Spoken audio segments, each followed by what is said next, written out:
the next story I want to talk about is kind of the title of the show, Conflict of Disinterest. And I wanted to do a little call out to a specific situation that I saw this week in the ecosystem, the Hedera ecosystem, and then just kind of like some thoughts on it and kind of tying into some bigger themes that the community's been grappling with. Because I do think that there's some very constructive conversations happening, but I do think that there's definitely some realities that we have to continue kind of facing head on. So there was a tweet shared by Hedera's general counsel, right? So legal, right? We talk about Hedera legal a lot. And I know that there's people in the community that have gripes with Hedera legal and the amount of control they have over various things. I know that Hedera is like a very kind of like conservative organizations. And I think that with Hedera, you've got an organization that has taken a very conservative approach to what they're doing in Web3. But as the landscape of cryptocurrency has kind of continued changing, I think that there's definitely a call to action for Hedera to kind of change with the times a little bit. And so basically, one of the things that I saw, and again, nothing but good vibes to these people. This is just kind of looking at something objectively as an example of a situation. But basically, Hedera's general counsel, by the way, one of the greatest usernames, Latoshi. So good. And PFP, like I love the PFP. Talking about some stuff they're doing, they're minting. They had like they played around on like, I think the base network or whatever, having some fun, minting some NFTs and stuff. Nothing anything serious, just a hobby. But basically, Brady from Bonzo Finance mentions, hey, you should mint a collection on Hedera, the network you're helping build, right? This is someone who's, general counsel for Hedera, working at Hedera, definitely vibe. And so, obviously, they express here conflicts of interest. And so, the HBAR bull comes in, is conflicts of interest code for there's no liquidity on Ethereum. Would love to hear the rationale why you can't mint on Hedera.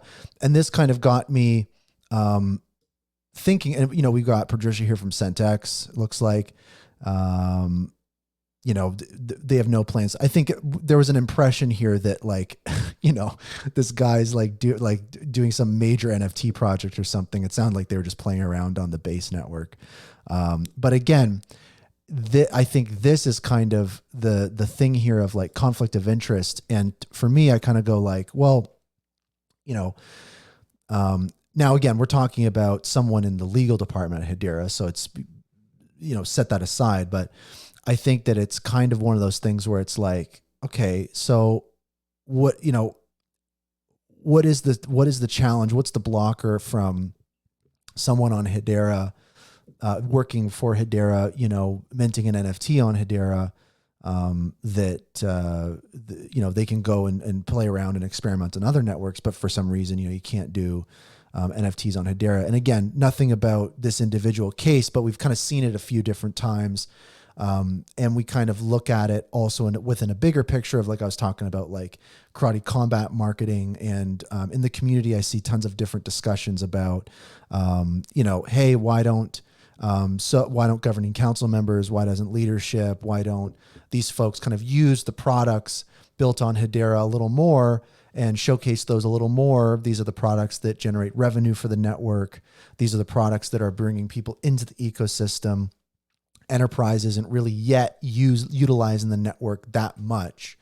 So I do think that this is kind of, I just wanted to call it out, like just as an additional example, like just to provide a little context into kind of the situation of like, what is that all about? And I think that they provided a pretty great response. And this is something that I really respect, that I don't think we we get enough in the ecosystem. And by the way, too, Latoshi had a .eth address. So I think that's where this kind of comes from, right? When you kind of see this stuff, you go like, okay, like, we're at Hedera. Can we rock a .HBAR? Can we play around with tools in the ecosystem? And then sometimes it's like, hey, we can't. And, we're doing some things on other networks. It definitely, I think that at this point when sentiment in the ecosystem is really low, and as we talked about at the top of the show, I think sentiment just in the world is not very high. I do think that this is where Hedera really needs to be hyper sensitive to the optics on this stuff and really show that leadership, the team, everybody is kind of in lockstep with the community, in the same boat, fighting the same battles. And I think that when stuff like this happens, I think that the unfortunate outcome that should not happen in this case is, people just kind of freak out.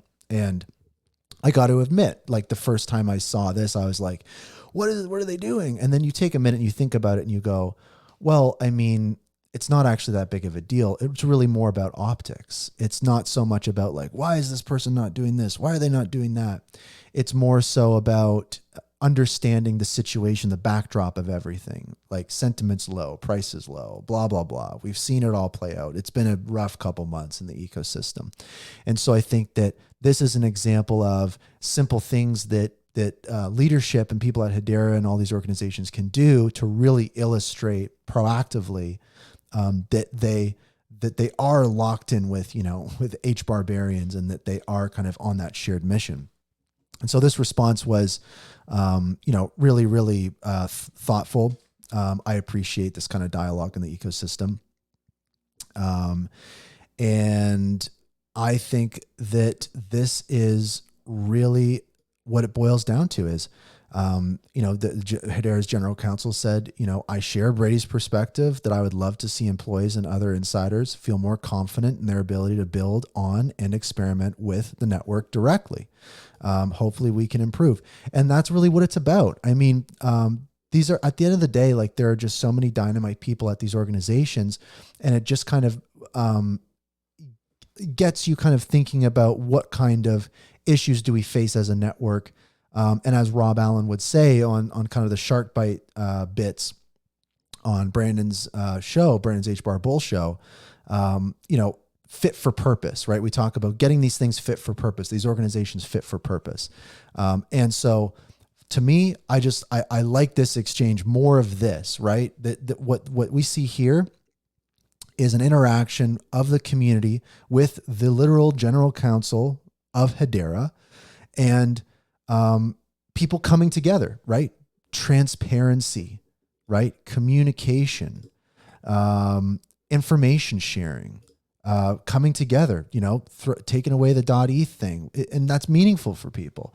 Maybe throw a .HBAR up there, whatever. And it's like, this kind of stuff is positive. This kind of stuff needs to be encouraged. And the reality is that, just the way that business is run is maybe, that people are restricted in doing certain things. So I had a couple thoughts on this, and basically my thoughts on it were,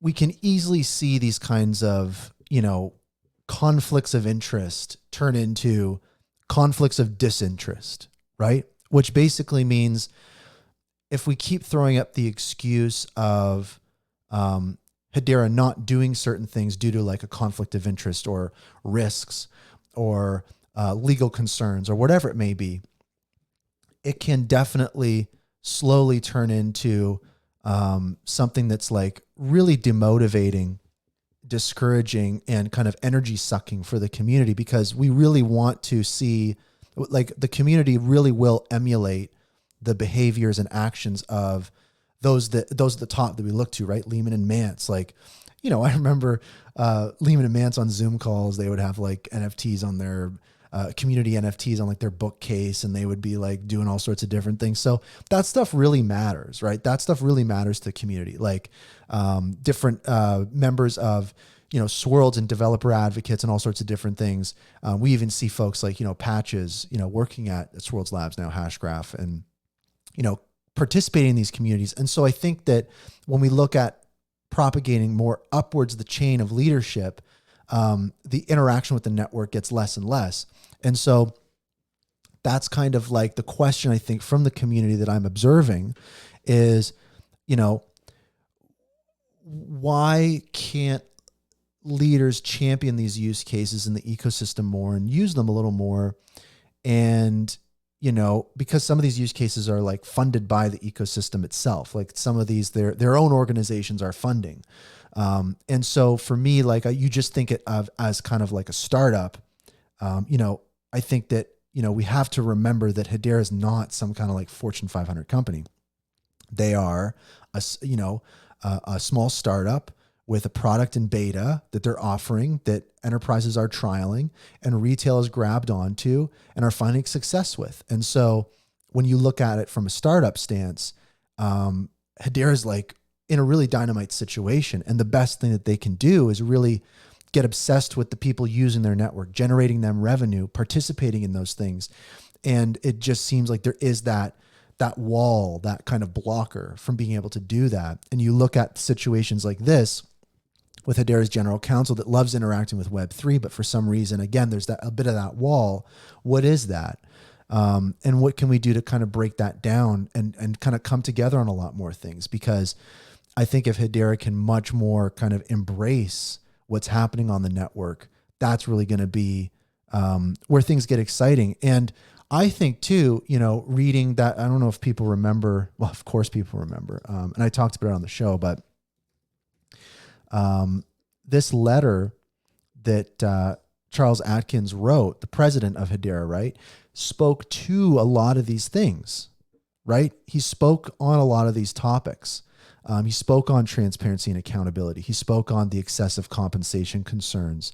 He spoke on community engagement, right? That's what we're talking about. He spoke on different actionable measures they're going to take. And marketing strategies, improved communication, all these different types of things. I think that this is kind of what we have to look through and look to from leadership. So I'm seeing a lot of different positive signs. And like I said, like myself, you can kind of look at this initial interaction as a negative, but when we have the communication, when we have the conversation, then immediately you go, oh, okay, I can start to get it. I can start to understand maybe where problems and challenges lie. And then the next step is just, can we come together and take those on? That's what decentralization is about. That's what Web3 is about, it's about, organizations and startups like Hedera being able to leverage the collective power of this ecosystem to take on these challenges. And so I think there's a bit of work that has to happen before then. And I also think that it would be really great to see, a form of almost like mandatory programs, for the governing council, for leadership to go try out Saucer Swap, go try out Hashpack, go do these things, go try out these different exchanges, go try out borrowing and lending, go try moving tokens, go try minting an NFT, go do all these things, try these tools. I think that again, there's a term in startups called dog fooding, where you really use your own product, to see if it's good. You kind of go, well, what's making our company money? Let's use those things and let's figure out how to amplify that. So I do think as well that if, these folks were better encouraged, or folks like this were better encouraged to do these things or enabled to do these things, maybe the case too is that they really want to. But like we see in this case, for some reason, they kind of can't really dive in. And so for me, you just kind of step out of that and you go, you really look at it and you go, hey, we've got a, pretty awesome network here with lots of great stuff happening in a great community. It would really be a shame if the people that are, that are governing it, that are running it, that are administering it, for some reason can't participate. And I don't mean in the sense of buy tokens and dump them or whatever conversations have been happening in the community. I mean more experimenting. And I think that that's kind of where, we kind of think about some of the things that Charles outlined in his letter and some of the ways in which the organization maybe needs to be adjusted. And I think that what I keep seeing in the community over and over again in conversations I have on the subreddit, on X, and Discord is this notion that the legal arm of Hedera might not be as tuned into how the industry's changed. Because when we look at risks, right? When we look at mitigating risks, I did a meme on X about Hedera legal. Hedera legal. Don't get mad at me. I'm just kind of sharing the community's thoughts. But when we look at that, when we look at the kind of risks that Hedera wants to avoid, a lot of times, for example, we'll talk about marketing, right? We'll talk about Hedera's reluctance to kind of market certain things in certain ways. And sometimes the excuse or the explanation is, well, we can't because, we need regulatory clarity or this and that.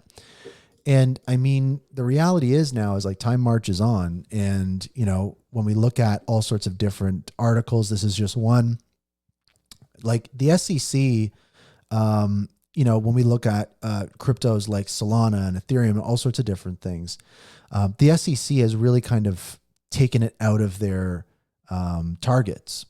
And the regulatory landscape and the risk profile for these types of things is getting to the point where you really have to balancing stuff. And when you really kind of think about that, you start to kind of think about what is the trade-off here, right? What is the risk of doing these things? And let's take marketing back into the equation, right? What is the risk of doing some of the marketing things that we've been asking Hedera to do, right? Whether it's participating in the karate combat hype on the night of the event on X, whether it's maybe posting a meme. I actually, there was a great example that I shared from a 75-year-old financial institution.